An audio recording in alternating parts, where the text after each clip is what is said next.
ಸರ್ಕಾರದ ಹಾಕ್ಬಿಟ್ರೆ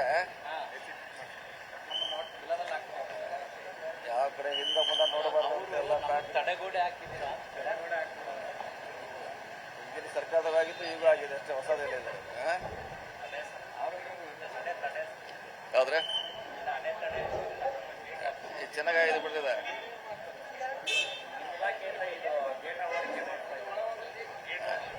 ಅದು ಸ್ಪೀಕರ್ ಅಂಡ್ರೆ ಬರ್ತದೆ ಅವ್ರ ನಮ್ಮ ಇಲಾಖೆ ಮಾಡ್ತೀವಿ ಅಷ್ಟೇ. ಅದು ಸ್ಪೀಕರ್ ಅಂಡ್ರಲ್ಲಿ ನಾವು ಏನು ಮಾಡೋಲ್ಲ. ಏನು ಮಾಡಬೇಕು ವಿಧಾನಸೌಧದಲ್ಲಿ ಸ್ಪೀಕರ್ ಅವರ ಅಧೀನದಲ್ಲಿ ಕೆಲಸ ಮಾಡೋದು ಅಷ್ಟೇ ನಮ್ಮ ಕೆಲಸ. ಹೇಗೆ ಮಾಡ್ತಾರೆ ಹೇಗೆ ಕೊಡ್ತಾರೆ ಅನ್ನೋದು ಅವ್ರ ಯೋಚನೆಗೆ ಬಿಟ್ಟಂಥ ವಿಚಾರ.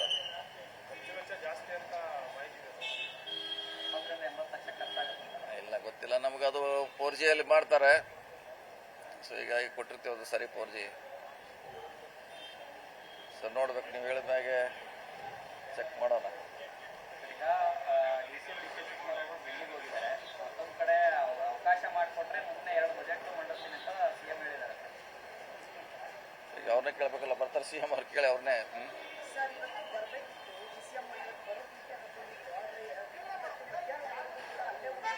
ಇಲ್ಲಿ ಬಿಡಿ, ಏನು ಆರಾಮ್ ನಾವಿದ್ದೀವಿ. ಅವ್ರ ಪರವಾಗಿಲ್ಲ ನೋಡ್ಕೊಳ್ಳಿಕ್ಕೆ ನಾಳೆ ಬರಲಿ, ಏನು ಅರ್ಜೆಂಟ್ ಏನಿದೆ, ಆರಾಮಾಗಿ ಬರಲಿ. DCM ಪರವಾಗಿ ನಾವು ಇದ್ದೀವಿ ಇಲ್ಲಿ ನೋಡ್ಕೊಳ್ಳಿಕ್ಕೆಲ್ಲ. ಆರಾಮಾಗಿ ಬರಲಿ, ಅರ್ಜೆಂಟ್ ಏನಿದೆ ರೀ.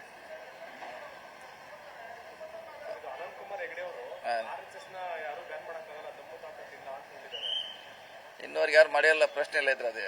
ಇನ್ನು ಮಟ್ಟ ಬ್ಯಾನ್ ಯಾರು ಮಾಡಿಯಲ್ಲ. ಅದನ್ನ ಹೇಳ್ತಾರೆ ಅಷ್ಟೇ, ಅಧಿಕೃತವಾಗಿ ಯಾರು ಬ್ಯಾನ್ ಮಾಡಿಲ್ಲ, ಘೋಷಣೆ ಮಾಡ್ಲಿಕ್ಕೂ ಆಗೋಲ್ಲ.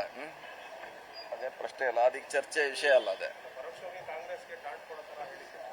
ಯಾರು ಮಾಡ್ತೇವೆ ಅಂತ ಯಾರು ಹೇಳಿಲ್ಲಲ್ಲ. RSS ಬ್ಯಾನ್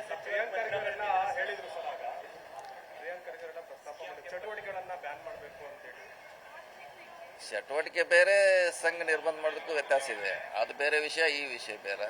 ಸಂಘ ಎಲ್ಲೂ ನಾವು ಬ್ಯಾನ್ ಮಾಡ್ತಂತ ಎಲ್ಲಿ ಹೇಳಿಲ್ಲ ನಮ್ಮ ಸರ್ಕಾರ, ಯಾವುದೇ ಸರ್ಕಾರ. ಸೊ ಚರ್ಚೆ ಮಾಡೋದು ಅನಗತ್ಯ, ಅವಶ್ಯಕತೆ ಇಲ್ಲ. ಈಗ ಮಾಡ್ತಾರೆ. ಈಗ ನಾಳೆಗೆ ಸಚಿವ ಸಂಪುಟದಲ್ಲಿ ಚರ್ಚೆ ಆಗುತ್ತೆ. ಮೊನ್ನೆ ಆಗಲಿಲ್ಲ, ಅಪೂರ್ಣ ಆಗಿದೆ. ಸರಿ, ಏನೋ ಒಂದು ದಾರಿ ತೋರಿಸಲೇಬೇಕಿಲ್ಲ, ಅನಾವಶ್ಯಕ ಗೊಂದಲ ಇದೆ ರಾಜ್ಯದಲ್ಲಿ.